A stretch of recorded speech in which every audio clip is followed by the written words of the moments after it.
శ్రోతలందరికీ నమస్కారం అండి. నెలల పసికందును అపురూపంగా పట్టుకుని జాగ్రత్తగా రైలు దిగింది జయంతి. ముందు రోజు రాత్రి రైలు ఎక్కినప్పటి నుండి ఏకధాటిగా ఏడుస్తూనే ఉంది అనడానికి నిదర్శనంగా ఆమె కళ్ళు ఎర్రగా వాచి ఉన్నాయి. బరువైన సూట్ కేసును కూలీ చేత మోయించుకుంటూ బయటికొచ్చి రిక్షా మాట్లాడుకుంది. పెళ్ళయ్యాక కాపురానికి వెళ్లేటప్పుడు అందరూ ఇదే స్టేషన్కొచ్చి సాగనంపారామెను. మళ్ళీ ఇప్పుడు 2 ఏళ్ల తర్వాత పుట్టింటికి తిరిగొస్తోంది. బహుశా శాశ్వతంగా. జయంతి ఉలిక్కి పడింది ఆ ఆలోచనకి. శాశ్వతంగా వచ్చేస్తోందా తను? ఆ 2 ఏళ్లు తను గడిపిన జీవితం గుర్తురాగానే నిలువెల్లా వణికిపోతూ ఒడిలోని పిల్లాడిని గట్టిగా గుండెలకు అదుముకుంది. కాపురానికి వెళ్లేటప్పుడు ఎన్ని కలలతో వెళ్ళింది. ఎన్నో రోజులు పట్టలేదు కలలు కన్నీళ్లవ్వడానికి. అతని మాటలు, ఆ శాడిజం, 2 ఏళ్ల చిత్రహింస. భగవంతుడా, పగవాళ్లకు కూడా వద్దు. తల వెనక్కి వాల్చి కళ్ళు గట్టిగా మూసుకుంది. గుండెల్లో దుఃఖం సముద్రంలా పొంగుతోంది. దాన్ని గొంతుకు అవతలే బంధించే ప్రయత్నంలో శరీరం సన్నగా వణుకుతోంది. ఏం పాపం చేసిందని తనకి శిక్ష? ఎందుకింతగా పరీక్షించాడు భగవంతుడు తనని? అసహాయంగా అనుకుంది జయంతి. తనకు తెలిసి తాను ఏ పాపమూ చేయలేదు, ఏ తప్పు చేయలేదు. సుందర్ని ప్రేమించడం తప్ప? తానే పొరపాటు చేయలేదు. అవును, ప్రేమించింది. సుందర్ని ప్రేమించింది. ఆ ఆలోచనే ఆమెకు చిత్రంగా తోస్తోంది. 2 ఏళ్ల క్రితం సుందర్ని తను ప్రేమించింది, పెళ్లి చేసుకుంది. ఎలా ఉండేది తను ఆ రోజుల్లో? అప్పటి తన రూపం కళ్ల ముందు మెదిలి జయంతి కళ్లల్లో గిర్రున నీళ్లు తిరిగాయి. జలపాతంలా ఉండేది. ఆమె ఎక్కడుంటే అక్కడ సందడి. ఇంట్లో, ఆఫీస్లో జయంతి పేరు వింటే చాలు ఒక ఉత్సాహ తరంగం ఎగిసిపడేది.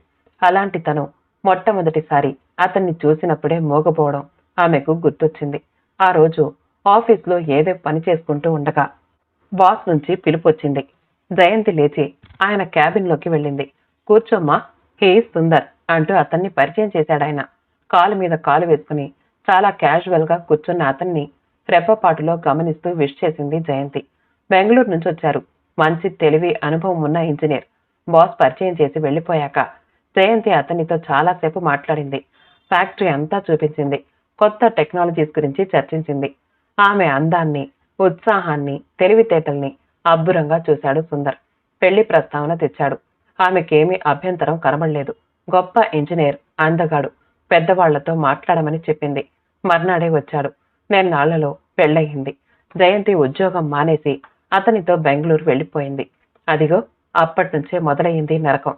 కిరసనాయలు పోసి తగలపెట్టడాలు, వాతలు తేలేలా కొట్టడాలు లేవు.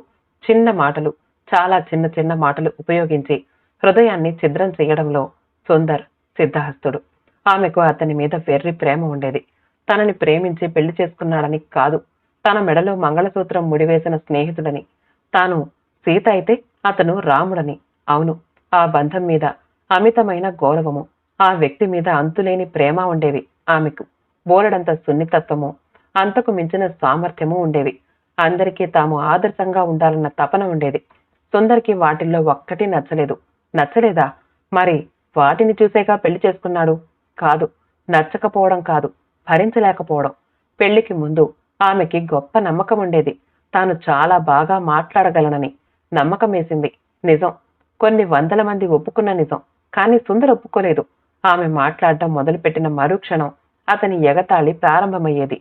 నీకసలు మాట్లాడడం రాదు, నీకు మనుషులతో కలవడం రాదు అనేవాడు. దాదాపు 10 నెలలు మాట్లాడిన ప్రతి మాటకు విమర్శలు ఎదుర్కొన్నాక ఆమెకు నిజమేననిపించడం మొదలుపెట్టింది. నిజంగానే నాకు మాట్లాడటం రాదా అనుకునేది. ఏమండి, ఇవాళ పక్కింటి ఆవిడ ఏమందంటే అంటూ ఆమె మొదలు పెట్టగానే సుందర్ కళ్ళు విప్పార్చి చూసేవాడు. ఏమిటి, ఆవిడ నీతో మాట్లాడిందా? నీకు మనుషులతో మాట్లాడటం కూడా వచ్చా అనేవాడు. ఉత్సాహమంతా నీరుగారిపోగా జయంతి తల వంచుకుని వెళ్లిపోయేది. పక్కింటి వాళ్లతో, ఎదురింటి వాళ్లతో మాట్లాడటం నేరం. నేరం అంటే మళ్ళీ ఆ నేరానికి పెద్ద పెద్ద శిక్షలేమీ ఉండవు. చాలా చిన్న చిన్న మాటలే గురిగా వచ్చి హృదయాన్ని గుచ్చుతాయి. అతను వచ్చేసరికి పక్కింటి ఆవిడతో మాట్లాడుతూ కనిపిస్తే చాలు, ఏంటి ఆంటీతో కబుర్లు ఎక్కువయ్యాయి ఈ మధ్య అంటాడు. కళ్లల్లోనూ వంకర నవ్వులోనూ బోలెడంత వ్యాఖ్యానం నింపి. ఆ ఎగతాళి చూసినప్పుడు తనను తాను నరికేసుకోవాలి అనిపించేది జయంతికి. ఎందుకితను ఒక్కసారి కూడా తన వైపు ప్రేమగా చూడడు? తను ప్రేమించి పెళ్లి చేసుకున్న భర్త, తన సర్వస్వం అనుకున్న వ్యక్తి అనుక్షణం అపహాస్యం తప్ప మరేమీ కనిపించడు. కనిపించనీయడెందుకో కళ్ళల్లో.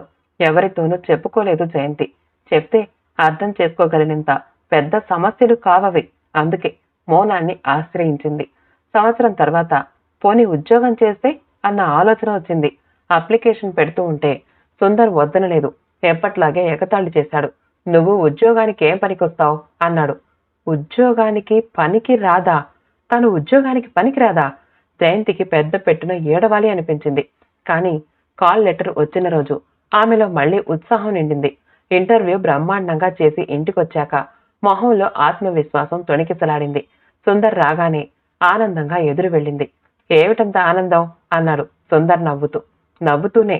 ఎదుటి వాళ్ళని ఏడిపించేటంతటి గొప్ప నవ్వు ఒక్క సుందర్కి వచ్చేమో బహుశా. జయంతి గొంతు పెగల్లేదు. అయినా ఎలాగో చెప్పింది అన్ని కబుర్లు. అంతా విన్నాక సుందర్ అన్నాడు, అప్పుడే ఉద్యోగం వచ్చినట్లు పడిపోతున్నావేంటి? ఇంకా ఇంటర్వ్యూనే అయ్యింది. ఇందిరాగాంధీలా ఫీల్ అయిపోకు. అది కూడా నవ్వుతూనే అన్నాడు సరదాగా. నిజమే, సరదాగానే. ఒక్కటే ఊపిరిగా బ్రతికే మనిషి 24 గంటలు జీవితాంతం సరదాగా మాట్లాడడం కంటే కావలసింది ఏముంది? ఒక్కసారి కూడా సీరియస్ గా మాట్లాడకపోవడంలో సమస్య ఏముంది? జయంతి వెక్కి వెక్కి ఏడ్చింది ఆ రోజున. చివరికి తనే తెప్పరిల్లింది. ఏమిటిది? సుందర్ మాటలకి బాధపడటం ఏమిటి అనుకుని వెళ్ళి అతన్ని పలకరించింది. అతను నవ్వుతూ దగ్గరికి తీసుకున్నాడు. విజయ గర్వం నిండిన ఆ నవ్వును విశ్లేషించే ప్రయత్నం చేయలేదు జయంతి. ఆమె బలహీనతను మాత్రం అతను సరిగ్గా అర్థం చేసుకున్నాడు. తనను వదిలిపెట్టి ఉండలేని ఆమె ప్రేమను అతను ఏ భర్త ఉపయోగించుకోనంతగా గొప్పగా ఉపయోగించుకున్నాడు. రోజు రోజుకి గంటకి ఆమెను మాటలతో బలహీనపరిచాడు. పెళ్లైన 20 నెలలకే జీవోత్సవంలా తయారయ్యింది జయంతి. బిడ్డను చూసుకుని కూడా పెద్దగా ఆనందించలేదు. ఏమిటి నీకొక్కదానికే కొడుకున్నట్లు మురిసిపోతున్నావు అంటాడేమో అన్న భయంతో కనీసం హాయిగా నవ్వలేదు. ప్రతి సున్నితమైన భావాన్ని గుండెకు అవతలే దాచేసుకోవడం నేర్చుకుంది. చాలా రోజుల తర్వాత వచ్చిన తమ్ముడు ఆశ్చర్యంగా చూశాడు. ఏంటక్కా ఇలా అయిపోయావు అన్నాడు. మేనల్లుణ్ణి ఎత్తుకుని ముద్దాడాడు. జోకులు వేశాడు. అక్క, నాకేం చేసి పెడతావు అంటూ హడావిడి చేశాడు. జయంతి హుషారు తెచ్చుకుని వంట చేసింది. లొట్టలు వేస్తూ తింటున్న తమ్ముడికి కొసరి వడ్డిస్తూ ఉంటే సోఫాలో కూర్చున్న సుందర్ ఒక్క క్షణం తదేకంగా చూశాడు. తర్వాత టీవీ వైపు తల తిప్పుతూ రిమోట్తో ఛానల్స్ అటు ఇటు మారుస్తూ చాలా సాధారణంగా అన్నాడు. ఆమెకి మాత్రమే వినబడేలా, మీ నాన్నని ఒక బస్తా బియ్యం పంపించమని చెప్పు. మీ తమ్ముడొచ్చినప్పుడల్లా. అతని పక్కన నుంచి వంటగదిలోకి వెళుతున్న జయంతి నిర్విణ్ణురాలయ్యింది. అసంకల్పితంగా తమ్ముడి కోసం చూసింది. అతను అప్పటికే బయటికి వెళ్లిపోవడం గమనించి చిన్నగా నిట్టూర్చింది. ఆమె కళ్లల్లో నీళ్లు తిరిగాయి. ఎంత ఘోరం! తన సొంత తమ్ముడికి తన చేత్తో ఒక్క ముద్ద అన్నం పెట్టే అవకాశం లేదా? ఆ రోజున ఆమెకు అర్థమయ్యింది. ప్రేమించడం అంటే అందానికి ఆకర్షితులవ్వడం కాదు. పిల్ల బాగుంది కదా అని పెళ్లి చేసుకోవడం కాదు. ప్రేమ అనేది ఒక విశేషం కాదు, ఒక లక్షణం కాదు. ప్రేమంటే ఒక మనిషితో మనం ప్రవర్తించే పద్ధతి, మాట్లాడే తీరు, ఆ మనిషి అలవాట్లతో మన మనసును అనుసంధానం చేసుకోగల నేర్పు. ఆ తర్వాత అక్కడ ఎందుకుండాలో జయంతికి అర్థం కాలేదు. వ్యక్తిగా తన పట్ల గౌరవం లేదు. భార్యగా తనతో సామరస్యమైన మాటలు, సంప్రదింపులు లేవు. అన్నిటికన్నా ముఖ్యంగా అతనికి తన మీద అణువంత ప్రేమ లేదు. ఇప్పుడెందుకు ఇక్కడ ఉండడం? రోజంతా ఆలోచనలతో పిచ్చెక్కసాగింది జయంతికి. ఎందుకిలా చేస్తాడు సుందర్? ఎందుకు అన్న ప్రశ్న పదే మనసులో కెరటంలా లేచింది. ఒక్కసారి తల్లి దగ్గరకు వెళ్లి ఆవిడ ఒడిలో తల పెట్టుకుని బాధంతా దించుకోవాలి అనిపించింది. అవును, అమ్మకి చెప్పుకుంటే కాని ఈ బాధ తీరదు. జయంతి మనసు తీర్మానించింది. సూట్ కేసు సర్దుకుని హైదరాబాద్ ప్రయాణమయ్యింది. సుందర్కి ఒక లెటర్ రాసిపెట్టి పక్కింటావిడికి తాళం చెవులిచ్చి రైలెక్కింది. కాని ఈ ప్రయాణపు గమ్యం ఏమిటి? అమ్మ ఏమని చెప్తుంది? తిరిగి సుందర్ దగ్గరికి వెళ్లమంటుందా, వద్దంటుందా? జయంతి ఆలోచనల్లో నుంచి తేరుకోకముందే రిక్షా ఆగింది. అమ్మా, జయంతక్క వచ్చిందే అన్న చెల్లెలి అరుపు వినిపించింది మొదట. ఆ వెంటనే పరంపరగా ప్రశ్నలు వినిపించాయి. ఒక్కదానివే వచ్చావేంటమ్మా? బావగారేరక్క? సుందర్ రాలేదా అమ్మా? ఎవరికీ సమాధానం చెప్పకుండా లోపలికి నడిచింది జయంతి. 4 రోజులుందామని వచ్చానమ్మా, నేనొక్కదాన్నే. ఆమె మాటలు విని అందరూ సర్దుకున్నారు. సంబరపడుతూ పిల్లాణ్ణి అందుకున్నారు. 2 రోజులు 3 రోజులు గడిచాయి. అందరూ ఆనందంగా ఉన్నారు.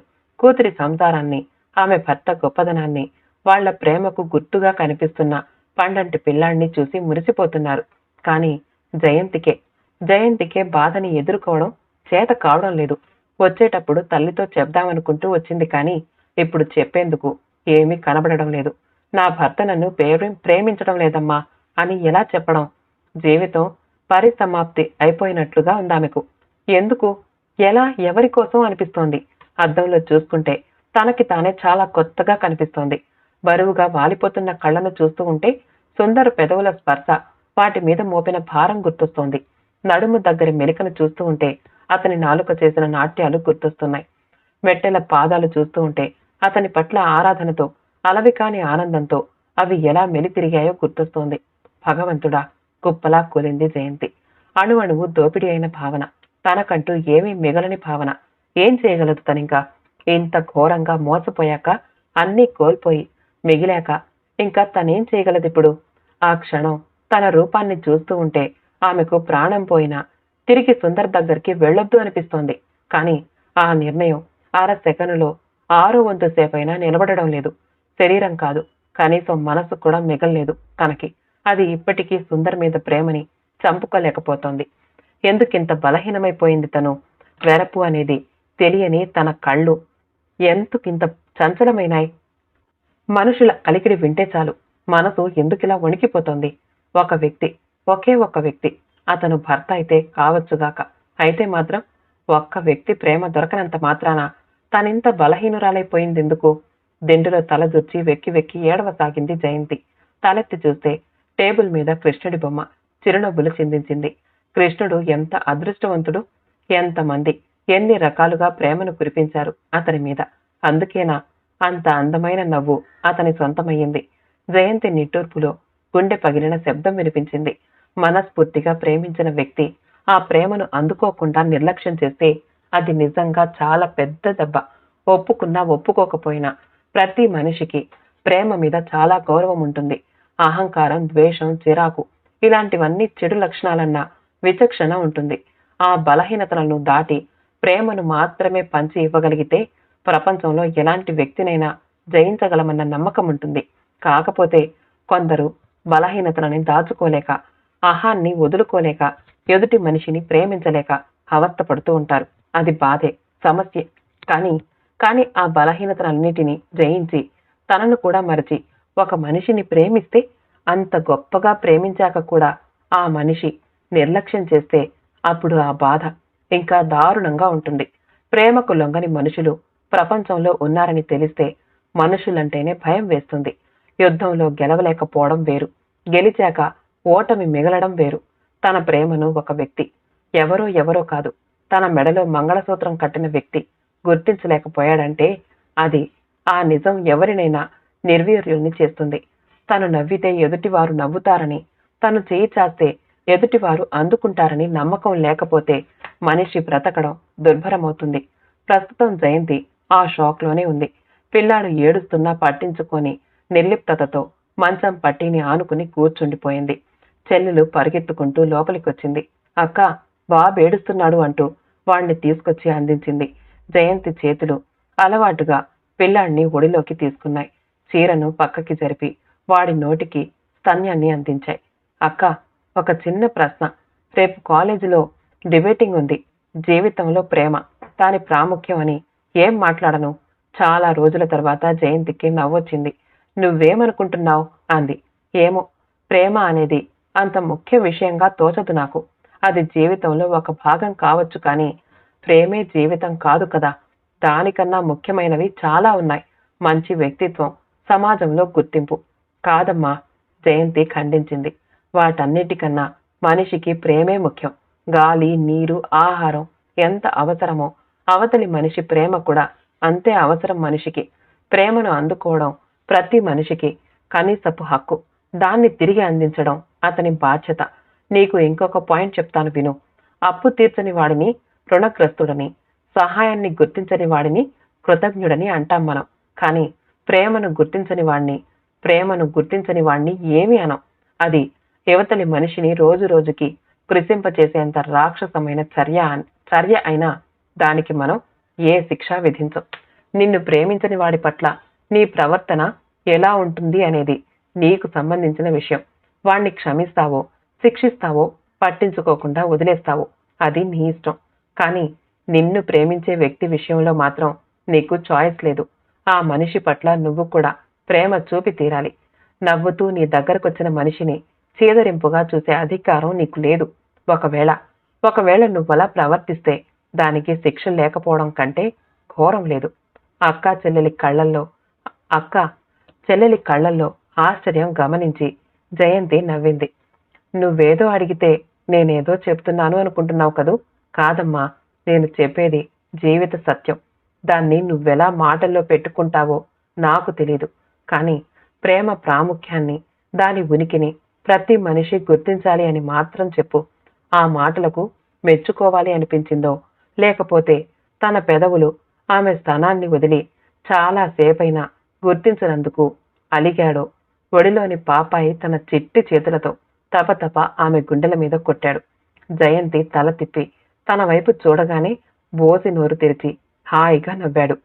2 కాళ్ళు ఆడిస్తూ కేరింతలు కొడుతూ జయంతి మొహాన్ని అందుకోబోయాడు. జయంతి కళ్ళను సన్నటి నీటి పొర కమ్మింది. నీకు తెలిసిన ఈ చిన్న విషయం, ప్రేమకి ప్రతిస్పందించే ఈ చాతుర్యం మీ నాన్నకి తెలిస్తే ఎంత బాగుండేదిరా అనుకుంది. ఆ భావంతో హృదయం ఉడికింది. ఒక్క క్షణమే, మరుక్షణం ఒక స్థిర నిర్ణయంతో అది శక్తిని పుంజుకుంది. మన ప్రేమకు గుర్తింపు లేని చోట మనం ఉండకూడదు.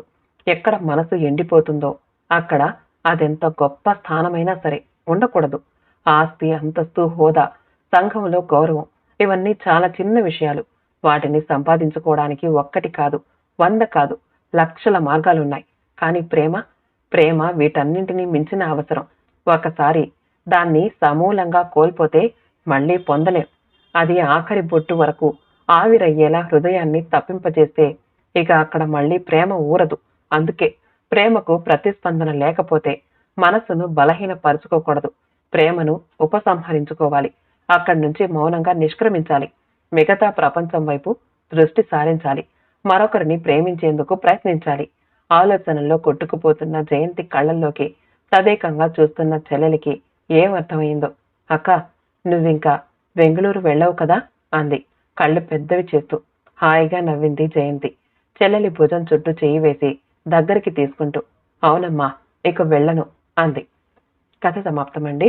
కథ నచ్చితే మా ఛానల్ని లైక్ చేయండి, షేర్ చేయండి, సబ్స్క్రైబ్ చేసుకోండి. మళ్ళీ కలుద్దాం ఇంకో మంచి కథతో.